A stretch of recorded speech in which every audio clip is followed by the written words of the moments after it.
Hey, what's up? It's Matt with MJ Gable Advisors and Trustees of Fine Jewelry here in upstate New York. Today is not a great video. I'm not super excited about today's video because it has to do with some fraud within the industry against a jeweler in Oklahoma. So I belong to a really large jewelers group on Facebook. It's probably the largest around. Anyway, somebody about, I don't know, 2-3 weeks, maybe a month ago, it wasn't longer than a month ago, asked about a specific gentleman in Oklahoma, ironically enough. And because of my other business, I do judgment enforcement, recovery, asset investigation, skip tracing.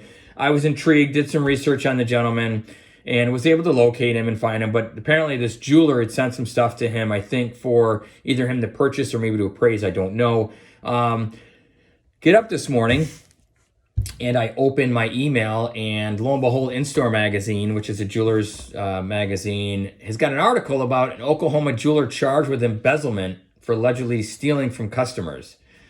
It's the same guy that another jeweler had asked about. That jeweler that sent him this stuff couldn't get a hold of him. The guy just disappeared. So ironically enough, it was published 2 days ago, this article, September 20th. This gentleman was arrested September 16th.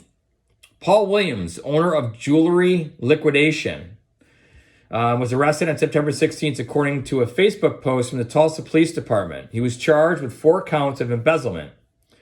Basically, he was taking false declaration of ownership and obtaining money, property under false pretenses.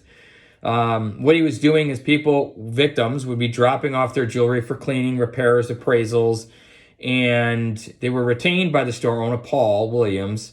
Several weeks would go by without any follow-up from the owner. Numerous victims reported they made several attempts to check on the status of the jewelry and get their jewelry back, and he just never contacted them. What he was doing is pawning the jewelry, making money on it, and not contacting it. I don't understand how you could even do that and not realize eventually at some point it's going to catch up to you. Anyways, it pisses me off because it makes jewelers look horrible.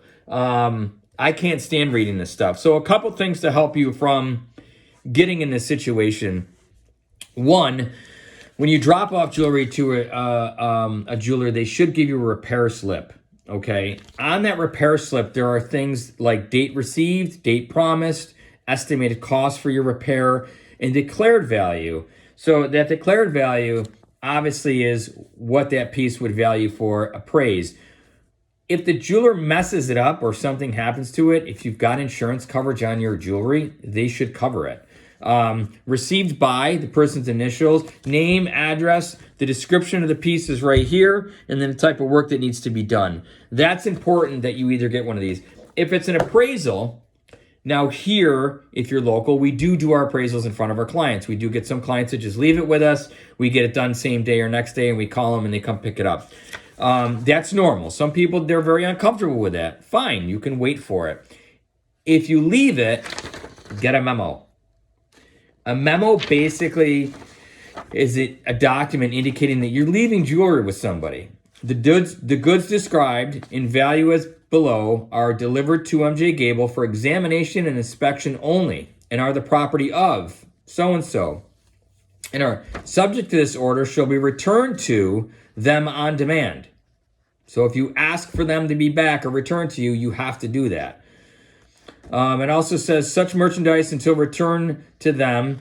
That doesn't make sense. No right or power is given to MJ Gable to sell, pledge, or otherwise dispose of this merchandise, regardless of prior transactions. The sale of this merchandise can only be effected and title will pass only if and when the above said mentioned party shall agree to the terms. So this document should be given to you when you leave jewelry somewhere. This allows you legal power to ask for it back or in a civil lawsuit win that case. It'll help you with that.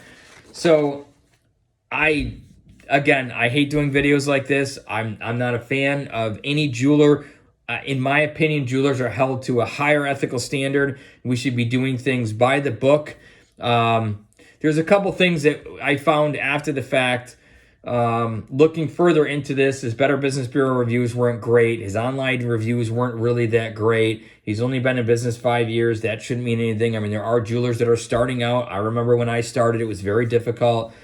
So hopefully these few tips can help you get it in, not get in that situation. And that's it. Hopefully I won't be having to do any more of these videos, but thanks for watching. If you need help with your jewelry, again, always reach out and contact us. We're happy to help.